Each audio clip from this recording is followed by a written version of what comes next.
this is what we are thinking today, right? What we were thinking at least. I mean, sorry, let me take a step back, okay? When we have a button, let me just go here, a bunch of lines and stuff. Da, Yeah, da, so da, maybe da, da. for the sake of the video and the people who are watching it, Yeah, if we're gonna share it, right?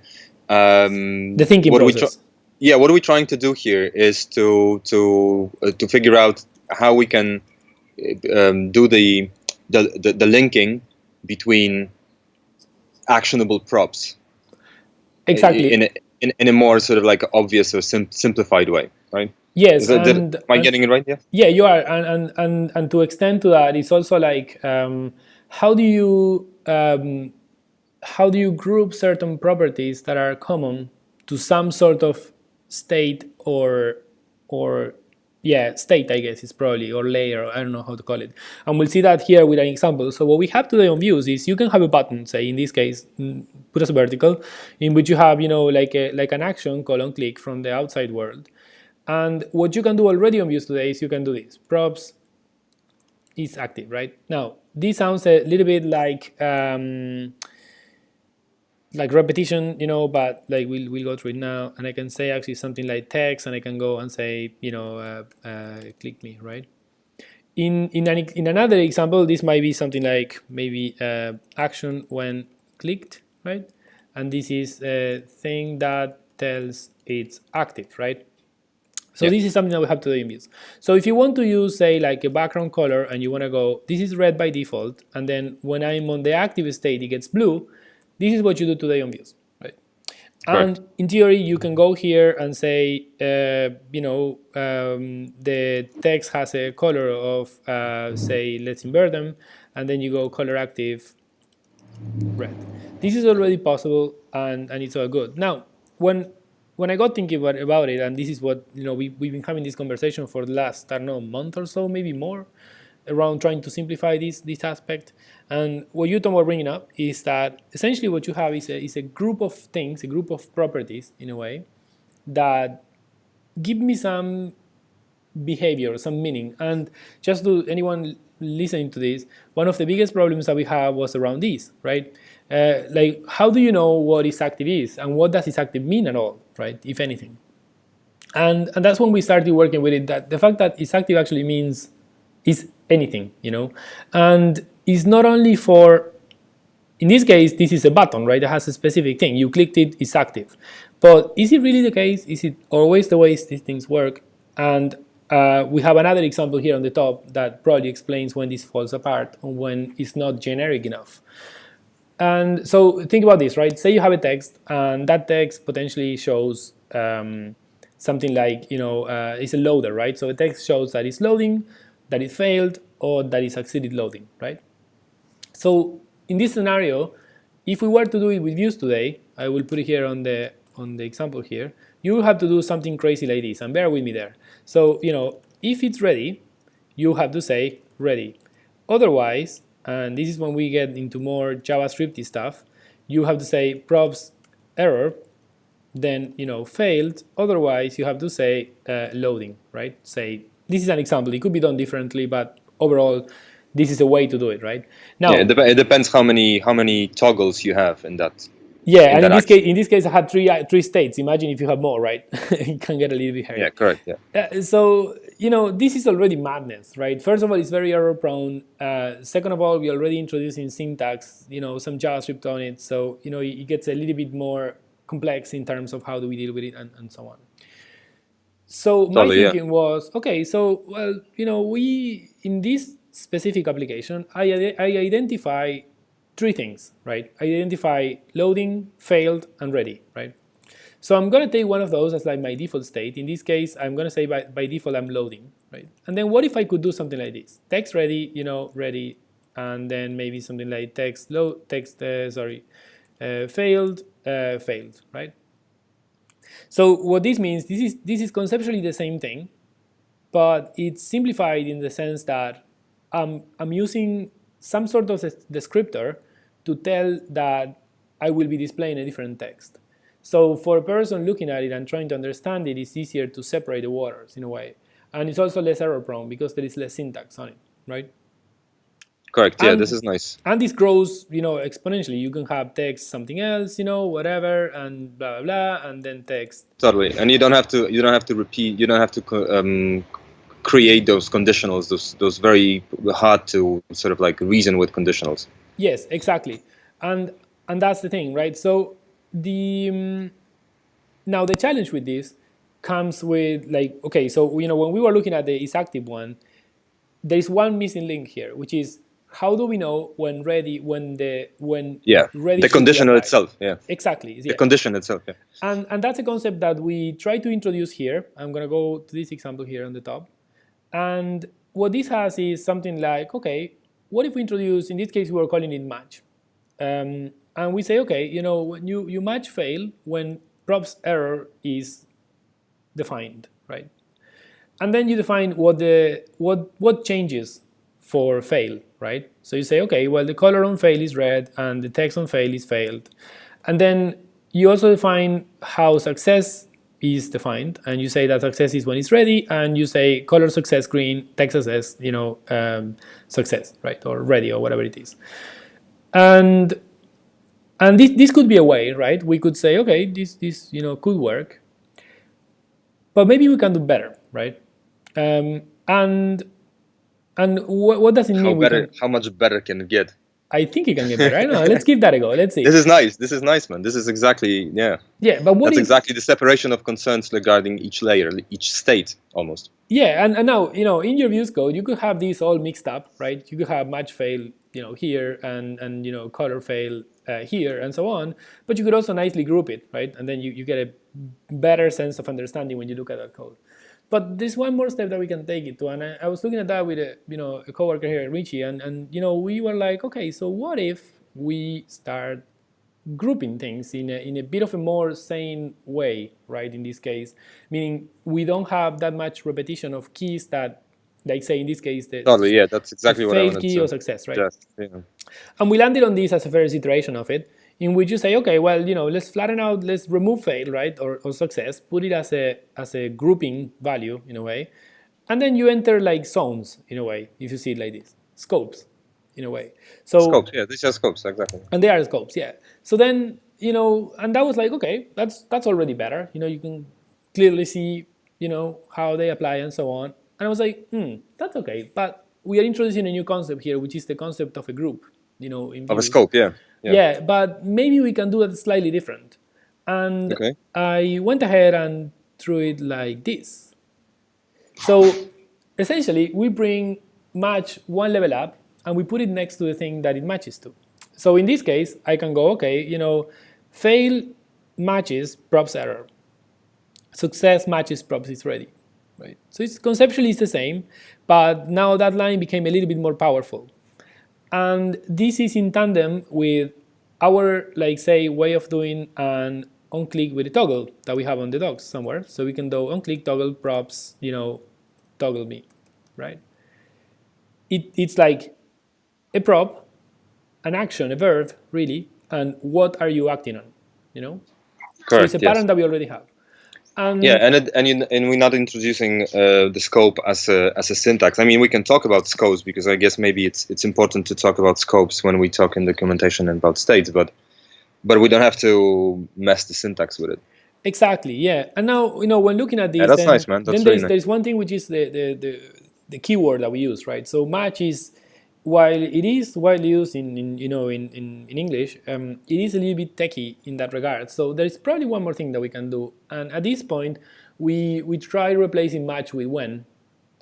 And when you read this, it makes it just it's a bit more pleasurable to read than to try to follow what it's doing. At least that's what I think. We were looking at it with him, and I think it kind of makes sense. You tell me what you think. It's like if you go, Yeah. you read, you go Yeah. fail when props error. Yeah, totally. Yeah, totally, man. This is an essay. It's beautiful. And here is an interesting thing. In views we already had when, for the ones that are listening to this, we already had when, which was like a way to show or hide a block in a way, right? So you could think of this as an extension of it, because you could go, when props error, and that means the block shows or doesn't show, or you start working with, like, the different state scopes, whatever we call them, or matches or whatever. We still need to find a proper name for it. So suggestions welcome. Um, and Yeah, so the pattern is extensible in that regard. that's cool, man. And That's I think this is really cool. cool. So that if you're happy with that, great. And Now the now only you had a question around the hover, because now the hover is the hover is the weird one now. yeah. So You see aren't these this sort of like this hover and the active, the browser ones, well, aren't no. they just sort of like So oh active no, really now, the hover I would say that active now with this pattern goes away. goes away, yeah. So now the hover really Now stays. the hover stays, which is the same as like a feedback on mobile when you are tapping something, and you get a bit of a quick feedback. So I think the guys had an idea, which was maybe we can do this. When hover, color blue, right? That follows the pattern.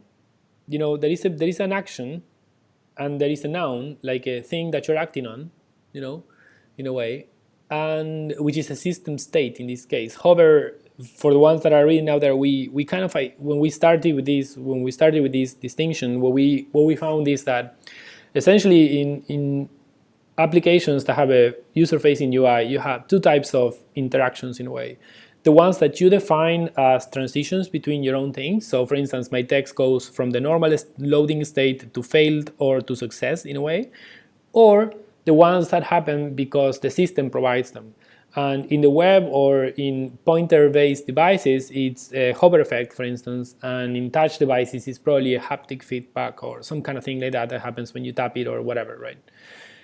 So those are like system in a way, and you can tap into them in a way, you can use them, but they are not things that you per se have a control over. The system provides them, whereas these are your own constructs, right? Correct, yeah. So that's when hover could potentially be, it follows the same pattern, and it could work. The It only difference does. is that this is not a prop, so I don't know how that may pan out. So the only when I think about use of it, then right, um, the only nice thing that I guess we had that before, right? We had those groups in some time ago and back then in Pages, and I think the reason why we end up going color hover is because the hover is easier to find. You don't sort of like you don't need to section your code within the block, right? It's a one property that is defined. You see all your hovers that are easy to see, and even maybe we should find something. It's maybe not hover really, because this is for both for mobile, as you said, and for web. So maybe we should find a different key for this. But either way, I would say that this is from what from just me using it. I don't know how you feel about it when you using that key, but I sort of prefer to find those by that extra key. It's very easy for me to do that I in would I code. would say I probably agree, and the reason for this may be this. You can also go here as well. Color hover. Totally, exactly, yeah. And And you don't then need to have like subsections of sections of sections and so on. exactly, yeah. So that's why I would Especially probably when keep the it like this. proximity nesting comes in, right? Yes. Now in this case, we know that within a block we can like enter as much space that we want, and it's fine. Within the block, so we could potentially section it like that. But it is trickier. I think it's trickier, and Yeah. in a way, Okay. I Sounds find it good. handier to keep it like this. So maybe we can keep on trying. At least this is open to anyone listening. This is open. Like if you have any suggestions, bring them on, and if we find a better syntax for it, we can definitely make it happen. All of us, because the key here is this, the whole like when something happened after talking to different people, we had all different ideas, and we knew that there was something that had to be done about the ternaries, to go away from this crazy code into something that is more manageable, right? And that's when when we landed in through collaboration, which is amazing. So there's two things that I wanted to actually like just bring up on this, since we are and we are doing a bit of a brain dump as well. First one being, how do we do things like say, okay, how do you deal with like other states that perhaps require like the same kind of application? So for instance, to make that probably better English actually. In this case, we have a vertical, right? That could be like a button or not or whatever else, right? And in this case, we also want to use the fail state to show some different background color, right? Now, when you, I think for the sake of, and you tell me what you think now, for the sake of cohesion in a way, or clarity across, it would be a good idea to just have, say, the same line repeated across, right? Yes, it's like you're tagging that block with a certain property of something will change here. Exactly, yeah. Now, having said that, if you were to do something like, something else, add some stuff to it, right? Then Yeah. the one thing that I wanted to clarify is that only one of these two fails would actually be applied. And I would probably dare to say that it's the first one, maybe, or maybe the last one. I don't know. We'll see what we apply there. But I mean, in all fairness, I think if we teach the pattern right, this shouldn't happen. But of course, somebody could go ahead and change stuff. Those are things that we can probably help with like syntax highlighting, or that kind of stuff, like showing inline sort of warnings at that point. Totally, in the tool, like do almost like the suggestion that there's more of those. Exactly, and in the tool, those things can be hidden away. I think we, for the ones that are there as well, like we are planning on the tool to actually hide these things away and make them more visual. Which is something that is really handy mainly for non-technical people, and and we will, and then this problem won't probably be there.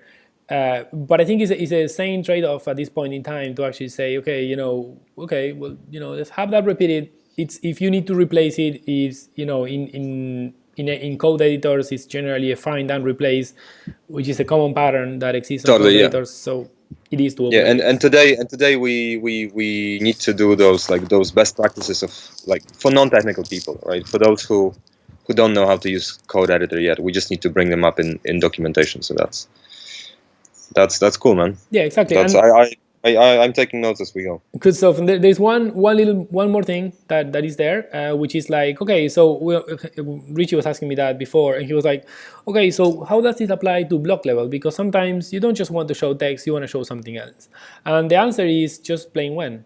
So when you're looking at it, you go and say, okay, well, in this case, say I have a vertical, and I say, okay, when this is failing, when this fails or I have an error, I show a text element.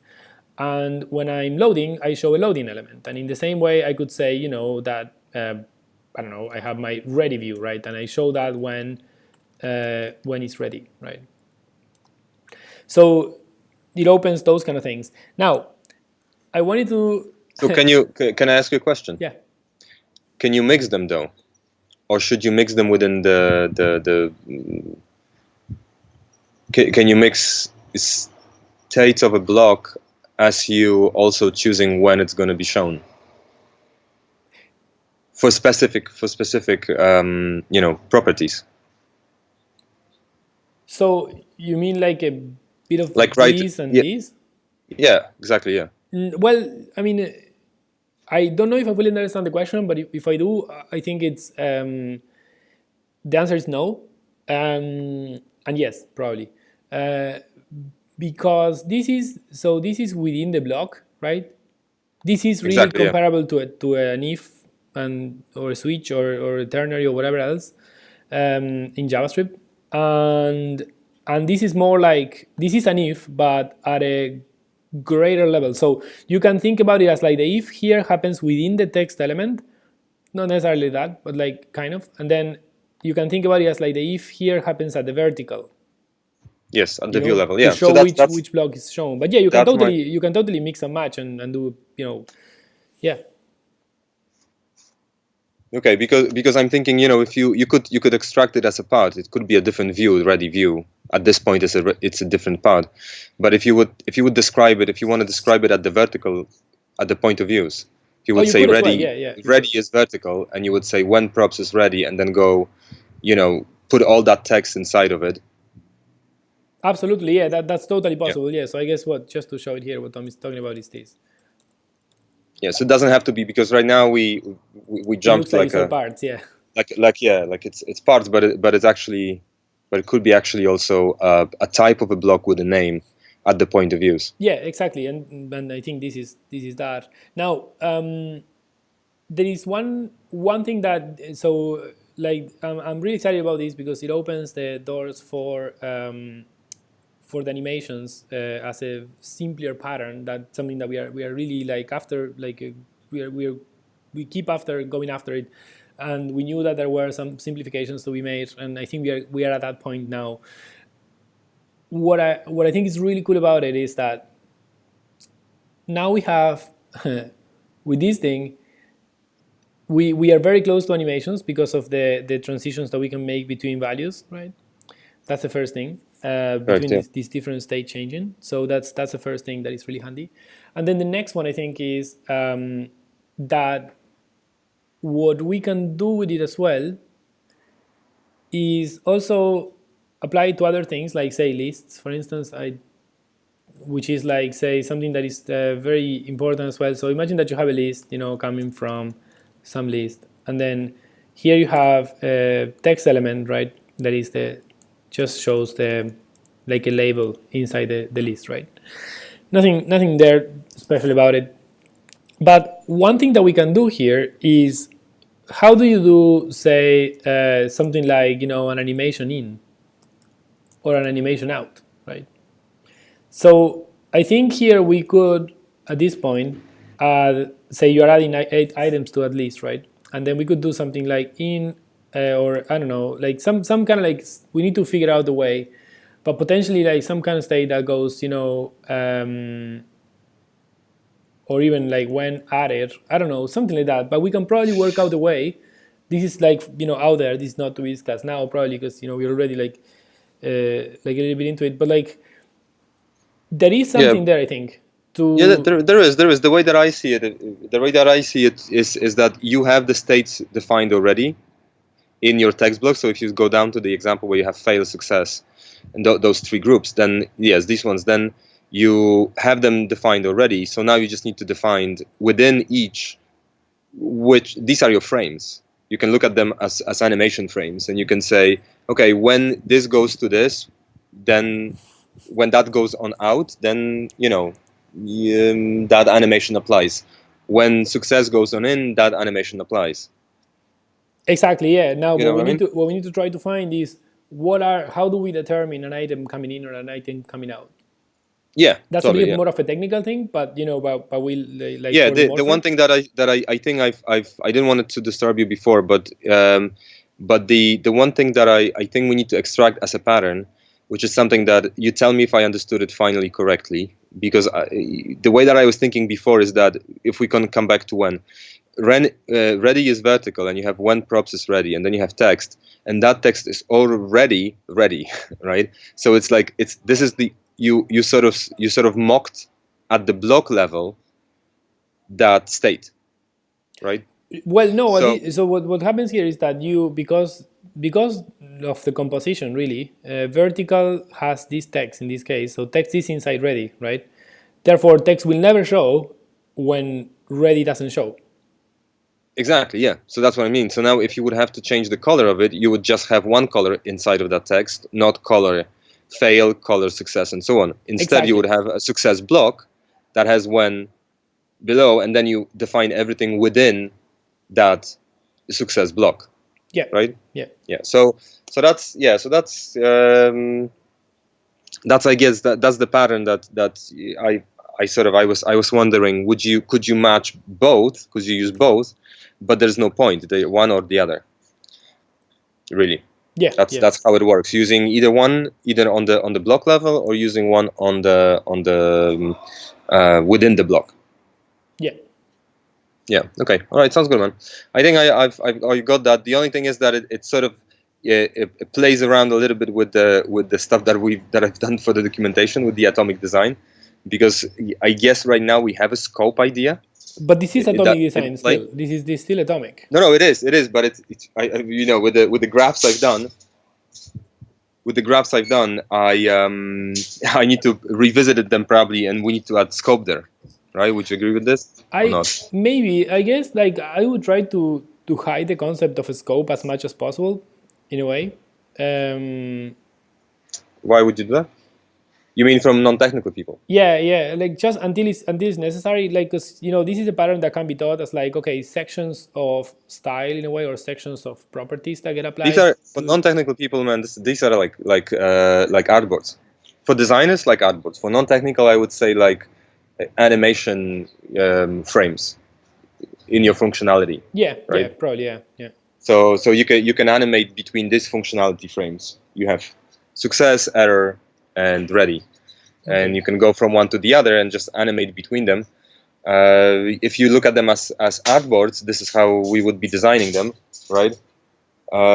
As artboards, normally in Sketch, for example, then that means that it's also quite easy to understand. So I think the scope as a concept for everyone will be simple, right? Because for developers, scope will be simple. The only question is, do we call it scope or state, or what do we call it, right? What do you Yeah, think is right. is the I don't know. best? We need to think about that one. I But think no, right probably right now scope. I can add it today, but I just want to call it something, and then we can. Scope might be good, but I would make the connections with the ones that you just mentioned, so that the different folks will see it in different ways and understand Okay, it. so maybe like slash state. Yeah, Yeah, I think so. and Yeah. and, and I definitely explain it like for non-technical people. That's what I want to do. So, use it as the artboard or keyframes. Yeah. Sounds good, man. This Okay. is awesome. Yeah, it is. Now we need to make it happen. But I know. That's always on your shoulders, man. That's always on your shoulders. But listen, this is awesome. This is really good. If and almost the tool is almost there. The layers are already there, which are the scopes now or exactly. states. Yeah. So they are there. Now we just need to show them, like have a tool that shows them visually and allows you to select them visually in a more productive way, right? For Yeah. non-technical people, again, because we agree that code is very productive to someone who's using code, who's used to write code. Yeah. So cool, man. That's good. That's awesome. Okay. Good stuff then. Sounds good. Sounds good. All right. If anybody saw this and has any comments, thoughts, Yeah, exactly. bring it on. Exactly. We are super open to it. This is how this happened. Collaboration. Exactly. We decided this is a sort of like a weird for us, right? It's we decided that we're gonna just open those conversations to others, because like right now, we up until now, for the last time, we had those conversations, but we always, like, we never showed them to anyone. We didn't know if anyone would care, right? Yeah, but it seems that people do. But yeah, it seems that people do, and it's the only right way to figure out if someone cares is to show it to them, I guess. Yeah. So, but that's good. That's good, man. All right, sounds good.